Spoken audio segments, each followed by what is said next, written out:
Panorama group, जो सोचता है वो करता है। नमस्कार, एक बार फिर से आपका बहुत बहुत स्वागत करते हैं भारत लाइव में और पंचनामा पर। लगातार हम आपके साथ खेल समझिए लेकर के आ रहे हैं और खेल समझिए में आज कुछ विशेष है। विशेष ये है कि जिस बात को लेकर के हम लगातार चर्चा कर रहे थे, उस चर्चा में एक मोड़ और आया है और ये मोड़ है कि नीतीश कुमार के लिए INDIA गठबंधन से बाहर जाने का रास्ता बिल्कुल साफ हो गया है। नीतीश कुमार जब चाहें तब एग्जिट कर सकते हैं और वर्तमान जो बदली हुई परिस्थिति है उसमें नीतीश कुमार के लिए अब INDIA गठबंधन में बहुत बड़ा स्कोप नहीं रह गया है।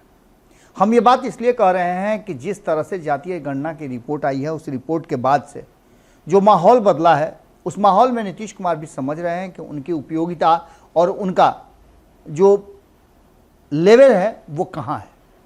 आने वाले 2024 और 25 के चुनाव के लिए नीतीश कुमार को कोई नई स्ट्रेटजी के साथ काम करना पड़ेगा। हालांकि अभी जो वर्तमान परिस्थिति है, उस परिस्थिति में नीतीश कुमार INDIA गठबंधन में काफ़ी मजबूत दिख रहे हैं, लेकिन इस मजबूती के पीछे कई कहानियां हैं जो नीतीश कुमार को भ्रम में रख रही हैं। इस भ्रम से निकलने के लिए नीतीश कुमार को कोई ना कोई नया तरीका अपनाना पड़ेगा और जब इस भ्रम से निकलेंगे तभी जाकर के नीतीश कुमार एक बार फिर से स्टैंड कर सकते हैं और जनता दल यूनाइटेड मजबूती के साथ चुनावी रणनीति का हिस्सा बन सकता है।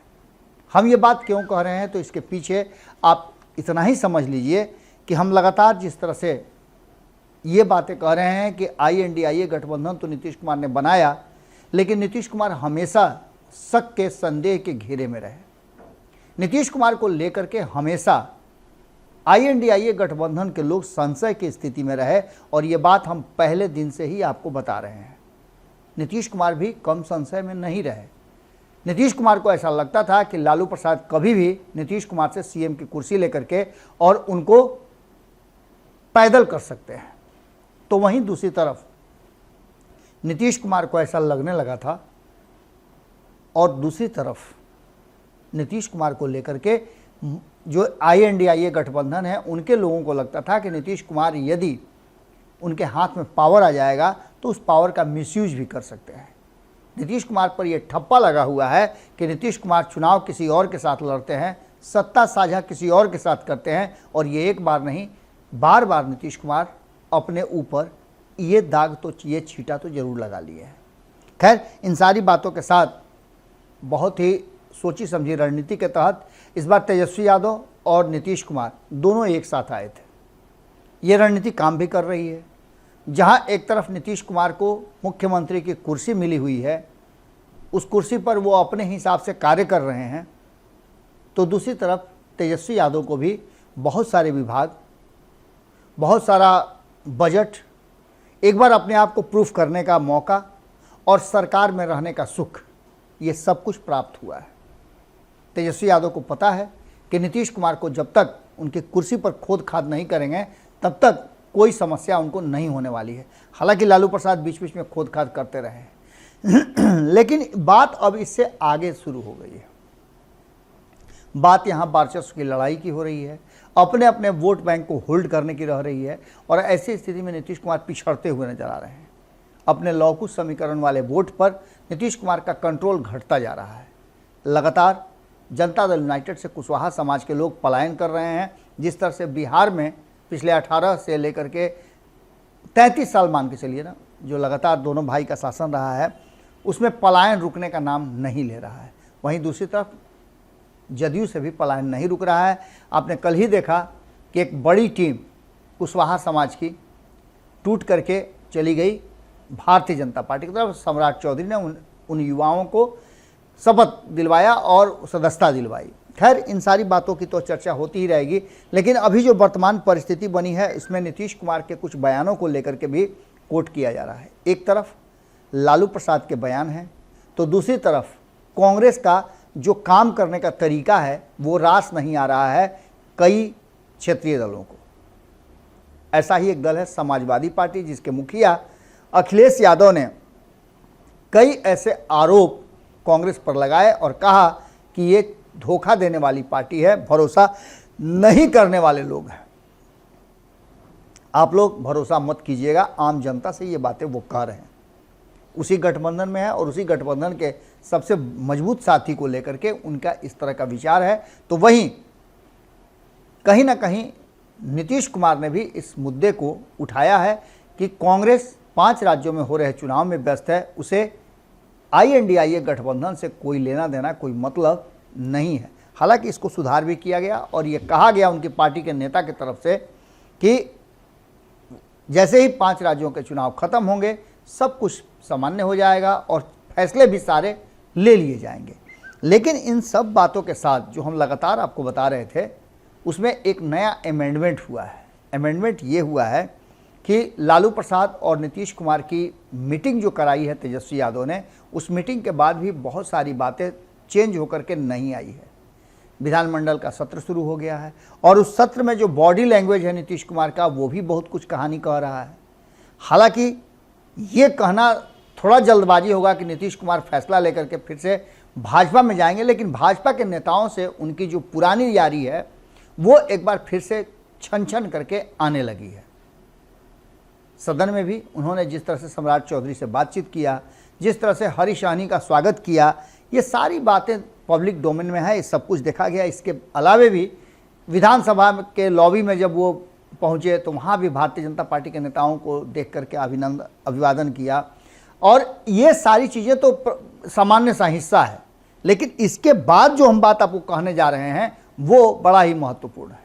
नीतीश कुमार को लेकर के ऐसा इंटरनली परसेप्शन बना हुआ है कि नीतीश कुमार की बिहार से बाहर क्या छवि है, उनका क्या पावर है, क्या रिसोर्सेज है, कितना ताकत है, क्या वोटों को ट्रांसफ़र करा पाएंगे, इसके लिए एक हवा बनाया गया था। हालांकि बार बार ये बात कही जा रही है और उत्तर प्रदेश को लेकर के उत्तर प्रदेश से ही ये सुर उठा है, कांग्रेस को अलग करने के जैसा कुछ नज़र आ रहा है। अखिलेश यादव ने लगभग ये तय कर लिया है कि ये गठबंधन जो बना था वो सिर्फ 2024 के लिए नहीं बल्कि और भी चुनाव जो थे। वहीं उद्धव ठाकरे का भी एक बयान आया है। हम बता रहे थे आपको कि उद्धव ठाकरे के बयान की चर्चा हम करते हैं, उससे पहले अखिलेश यादव और नीतीश कुमार के सुर एक जैसे मिल रहे हैं। अभी हाल फिलहाल में अखिलेश यादव को लेकर के चाहे जो भी बातें कही जा रही हो, नीतीश को लेकर के जो भी बातें कही जा रही हो, लेकिन नीतीश कुमार उत्तर प्रदेश में कुछ सीटों पे चुनाव लड़ेंगे, ये बातें लगभग पब्लिक डोमेन में आ गई है। इस बात को लेकर के उत्तर प्रदेश से जो जनता दल यूनाइटेड के सदस्य हैं, पदाधिकारी हैं, वो काफ़ी नीतीश कुमार को मनाने में कामयाब हो चुके हैं। नीतीश कुमार को भी कहा जा रहा था कि वो फूलपुर से चुनाव लड़ेंगे, यानी कि कहीं ना कहीं उत्तर प्रदेश में नीतीश कुमार अपनी पैठ जमाने में लगे हुए हैं।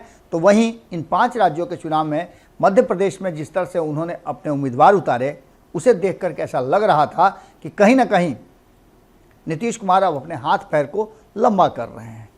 इन सारी बातों को लेकर के नीतीश कुमार के बयान आने के बाद और नीतीश कुमार पर जब ये बातें सामने भीतर ही भीतर चल रही है कि नीतीश कुमार बिहार से बाहर किस राज्य में क्या प्रभाव रख सकते हैं, ये कहीं से भी नीतीश कुमार के पक्ष में नहीं जा रहा है। इसको लेकर के संशय की स्थिति भी बनी हुई है। तो उद्धव ठाकरे ने कहा है कि नीतीश कुमार इस तरह के बयान दे रहे हैं, ये बयान उचित नहीं है, ये कहीं ना कहीं इंडिया गठबंधन को कमज़ोर करने वाला बयान है।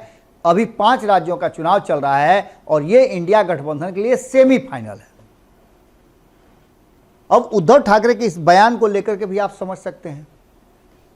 इन सारी बातों में कुछ बातें जो सामने निकल करके आई है वो ये कि 2 दिन पहले नीतीश कुमार वाम दलों के कार्यक्रम में जाते हैं, वहाँ जाकर के उनसे संबंध और रिश्तों को बेहतर बताते हैं, तो वहीं माले के लोग जो हैं वो एक दूसरा ही एंगल ले लेते हैं और हमास और इजराइल वाले मुद्दे पर हमास का समर्थन कर देते हैं।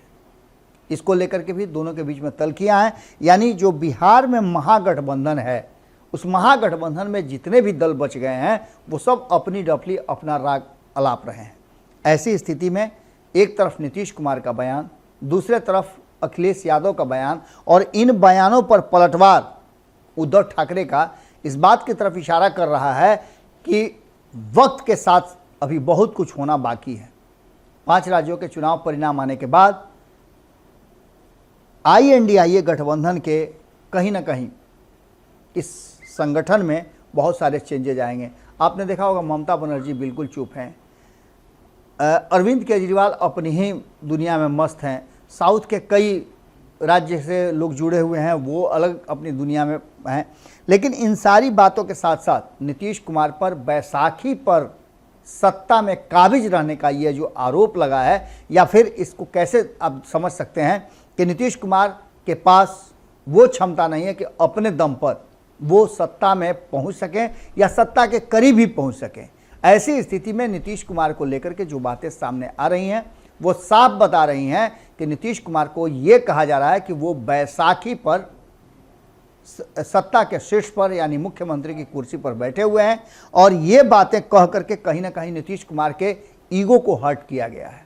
वहीं दूसरी तरफ ललन सिंह पूरी तैयारी में है। कहा तो ये भी जा रहा है कि ललन सिंह को नीतीश कुमार ने टास्क दिया था, और जैसे ही टास्क दिया है वैसे ही ललन सिंह का उन्हीं के क्षेत्र में विरोध हो गया है। हालांकि ललन सिंह ने इस विरोध को पूरी तरह से खारिज करते हुए स्पष्ट कर दिया, खुले मन से कह दिया कि मुझे वोट नहीं चाहिए, मैं आपसे वोट मांगने नहीं आया हूं। लेकिन इन सारी बातों के साथ अब जो वर्तमान परिस्थिति बनी है उसमें साफ लग रहा है कि नीतीश कुमार अगर चाहें तो वो रास्ता उनके लिए तैयार है, जिसमें वो INDIA गठबंधन से बाहर हो सकते हैं। एक तरफ आप मान के चलिए कि 5 राज्यों के चुनाव की प्रक्रिया धीरे धीरे करके अब अपने मुकाम पे पहुंच रही है, तो धीरे धीरे करके INDIA गठबंधन का स्वरूप है और जो बयानों के माध्यम से बातें निकल करके आ रही है वो भी अपना रास्ता खोज रही हैं। इस रास्ते में नीतीश कुमार कहाँ खड़े हैं ये देखना बड़ा ही दिलचस्प होगा। नीतीश कुमार के लिए क्या फैसला होगा, नीतीश कुमार क्या फैसला लेंगे, इस पर सबकी निगाह टिकी हुई है। 5 दिनों का जो विधानमंडल का सत्र चल रहा है ये भी बहुत कुछ लेकर के आएगा, बहुत कुछ फैसले होंगे, और एक जैसे सुर में बात करना भारतीय जनता पार्टी का और नीतीश कुमार की टीम का इस बात की तरफ इशारा करता है कि अभी ये पूरा सच नहीं है, पूरा सच अभी आना बाकी है। जुड़े रहिए भारत लाइव के साथ, खबरों का सिलसिला लगातार जारी रहेगा। विधानमंडल में जो भी कार्रवाई होगी हम आपसे लगातार दिखाते रहेंगे। बहुत बहुत धन्यवाद, नमस्कार। पनोरमा ग्रुप, जो सोचता है वो करता है। अगर ये वीडियो पसंद आई और वह बिहार के राजनीति और बिहारियत से सरोकार रखेनी तो सब्सक्राइब बटन दबा के चैनल के सब्सक्राइब कर ली। ओजे एगो घंटी बा, ओकरा बटन दबा देला से कुल सटीक और मारक खबर रुआ मुफ्त में मिल जाई। अगर रुआ पत्रकारिता के हमनी के नया प्रयोग में सहयोग कर चाहतानी तो ज्वाइन बटन दबा दी। पेटीएम नंबर नोट कर ली 9386816700। धन्यवाद।